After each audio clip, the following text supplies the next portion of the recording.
I'll say till last, one of my favourite countries, the West Indies. Absolutely fantastic. What lovely, wonderful, jovial people they are. You take the piss out of their colour and they laugh, and they take the piss out of your colour and they laugh again.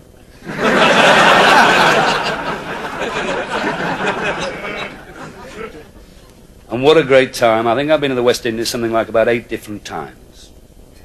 Who will ever forget 1959-60? I won't, and neither will the West Indies. I remember the West Indies. We landed in Barbados. I'd been there 4 hours. I'd lost another 100 quid, good conduct bonus.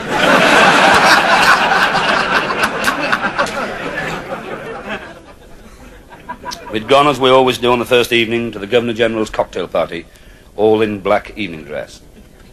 We got out of the car. The Governor-General was there waiting. And he came from Lancashire, a man called Sir Peter Blackburn. What a great fellow he was. And he was talking to Brown and I as we walked up this beautiful path and through this beautiful archway with all the flowers to the lawns for the cocktail party. The first thing I saw was Jim Swanton in a white evening dress trying to look inconspicuous, you see.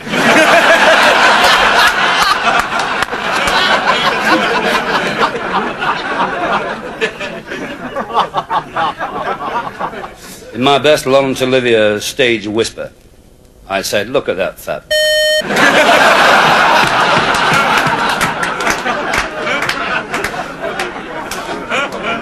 To Brown's there, you see. We had a wonderful cocktail party. And then the police band come in all their beautiful white uniform and their blue trousers with a red stripe and their polished boots and the white gloves, and they play their instruments. Absolutely fantastic. And they finish up with that wonderful song, "God Save the Queen," and everybody then has to go. Apart from the team, who stay to have dinner with the Governor-General and his ladies. The only man complaining is Swanton because he's not invited. So we have dinner, and of course I'm learning diplomacy by this time, you see.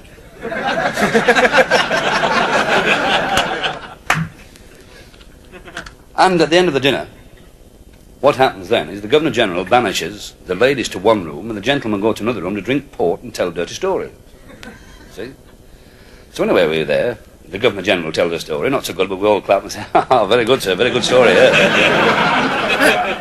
Now that's diplomacy when you clap, you see, because you get a CBE the following April.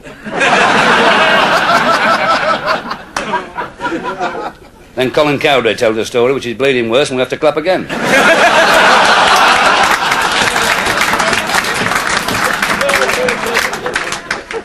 Eventually, the Governor-General looks at me and says, "Frederick, well, that's not a bad start, is it?" And I said, "Yes, sir." He said, "Surely you must know a story." I said, "I know dozens, sir." He said, "Well, tell us one." So I thought I would tell one appropriate to the island. Cost me 100 quid, but I told it.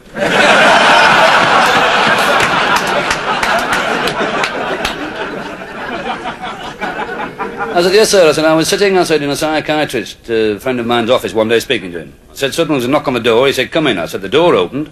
I said, whatever it was, I said, it bent down, this thing came through and it stood up. I said, it was a 6'4" West Indian from Barbados, built like a brick chicken house. With a budgigar on his head.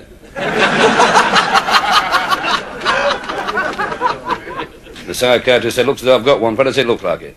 I said, "What can I do for you?" And the budgigar answered, he said, "Get this blackhead out of my foot."